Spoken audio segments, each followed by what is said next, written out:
Bonjour, je suis le docteur Gérald Kierzek, je suis médecin, urgentiste et directeur médical de Doctissimo. On passe 25 ans en moyenne à dormir dans notre vie. Alors comment ce calcul a été fait? Eh bien, on prend 7h30 de sommeil et on va multiplier par le nombre de nuits, multiplié par autant d'années, et on considère qu'on vit jusqu'à 80 ans, à peu près l'espérance de vie, et donc du coup ça fait un chiffre de plus de 25 ans. Autant dire que c'est extrêmement important comme quantité de sommeil. Bien sûr, entre le début de la vie et la fin de la vie, on a des quantités et des qualités de sommeil différentes, mais en moyenne, 25 ans, c'est énorme.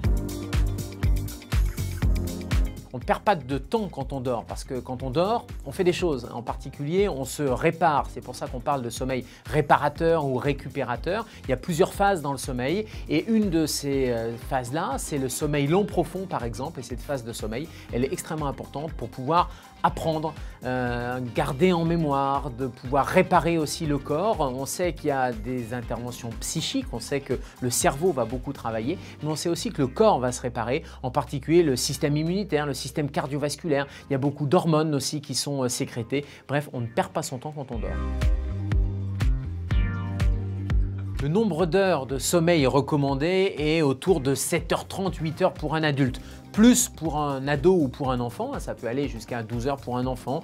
On considère 9-10 heures chez un adulte. Et puis plus on va vieillir, moins on a besoin de sommeil, ou en tout cas plus le sommeil est entrecoupé, mais la quantité diminue pour être récupérateur. Et puis il n'y a pas que la nuit pour récupérer le sommeil. Il y a aussi la sieste qui peut permettre de récupérer cette fameuse dette de sommeil. Et au-delà de la quantité, ce qui est important, c'est bien sûr la qualité du sommeil, avoir un environnement dans l'obscurité, pas de bruit, pas de réveil. Et puis il y a aussi la régularité. On a une horloge biologique qui régule notre sommeil, et la régularité des horaires de coucher mais aussi des horaires de lever est extrêmement importante, y compris quand on fait la grasse mat. Il ne faut pas trop décaler, sinon on risque le décalage horaire, comme si vous voyagez. Et donc quand on a l'habitude de se lever tous les jours à 7 heures, allez, on peut faire une grasse mat de 2 heures, 3 heures maximum le dimanche, donc on met son réveil par exemple à 9 heures.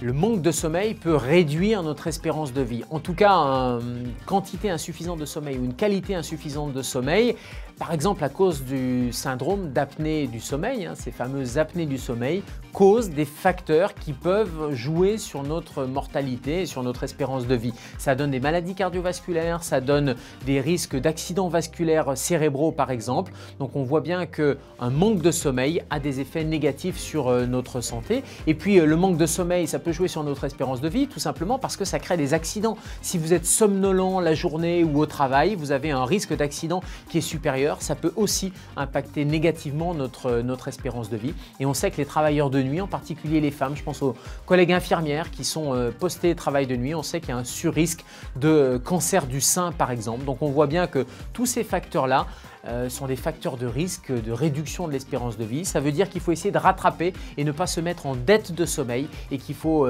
pourquoi pas consulter un médecin spécialisé du sommeil pour pouvoir essayer de mettre en place un certain nombre de mécanismes de correction pour compenser les effets négatifs du manque de sommeil.